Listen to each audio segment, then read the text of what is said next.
Hi guys! Today I'll show you how to make green bean casserole from scratch. This dish is a must for Thanksgiving, and I'm making it without canned soup or canned green beans. The fried onions are also from scratch. We'll need fresh green beans, trimmed and cut into 2-inch pieces, sliced mushrooms. I'm using baby bellas. You can substitute white button mushrooms or another variety. Thinly sliced yellow onion, minced garlic, butter, all-purpose flour, chicken stock, and whole milk, grated nutmeg, and a little soy sauce. I'll make the mushroom sauce first, then show you how to make fried onions. Heat up a pot and add butter. The sliced onions, stir and cook for a minute.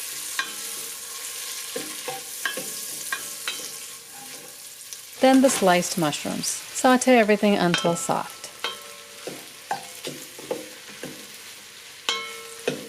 While the mushrooms are cooking, boil water in a pot to cook the green beans. Now the mushrooms have given off their liquid.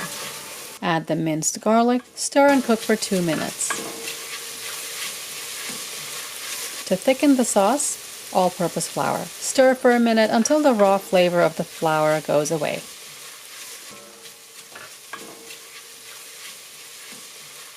Then add the chicken stock and milk.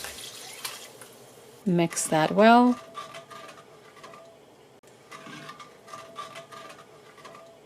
Grate the nutmeg right into the sauce. Ground black pepper, bring this to a boil, and cook a minute or two until the sauce thickens and coats the back of a spoon.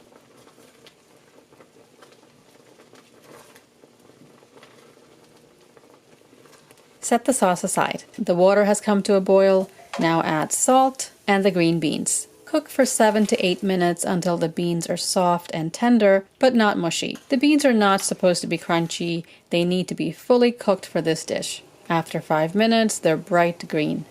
After 8 minutes, they're fully cooked. Drain the beans. The sauce got thick because it was sitting for a while. If you want to make the sauce earlier or the day before, put it in the fridge. Just reheat it before adding the beans. Put the beans in the sauce and stir to combine.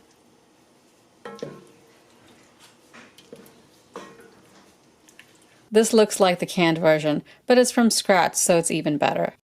For the fried onions, all we need are sliced yellow onion and buttermilk. Now if you don't have buttermilk, put a little bit of vinegar into whole milk and set aside for 15 minutes. Stir that up and it's a good substitute.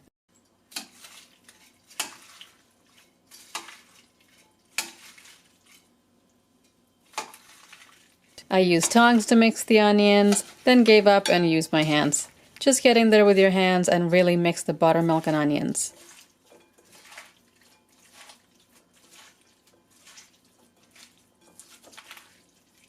Set it aside for 15 minutes. To a bowl, add all-purpose flour, salt, ground black pepper, and garlic powder. Mix that up. Take a handful of onions and coat them in the seasoned flour.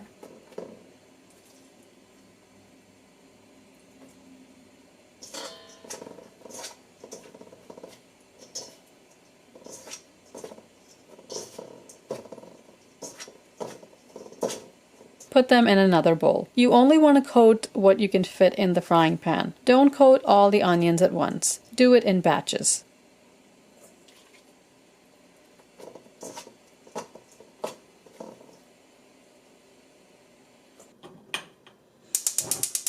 To fry the onions, heat oil in a pot to 350 degrees Fahrenheit or 180 degrees Celsius. I'm using a wide pan so I can fry a lot of onions together. When the oil's hot, put the onions in gently, a few at a time. Don't overcrowd the pan.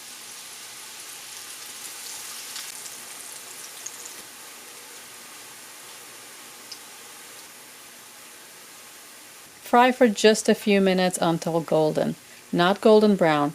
You want them to be lighter in color now because they will get darker in the oven. Drain when they look like this. That's the perfect golden color.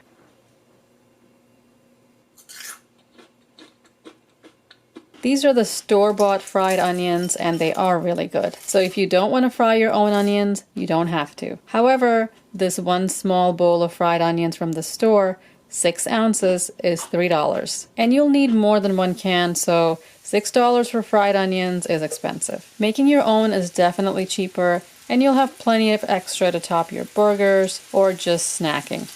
Which is dangerous, so I won't be making these again anytime soon. I kept eating them as I'm frying batches, so it's impossible not to. Since I fried a lot of onions, I did put them in airtight containers, and they will last at least for a few days and stay crispy. To a casserole dish, add the beans and sauce. Bake in a heated 350-degree oven for 20 minutes or until hot and bubbly. Then cover the top with fried onions and bake for 5 minutes in the oven until they get a little darker in color. And here is a classic side dish for your Thanksgiving table. Of course, you can make it any time of year. It really is that good. To get notifications when I upload a new video, click on the bell icon and select all. Subscribe, and I'll see you next time. Thanks for watching.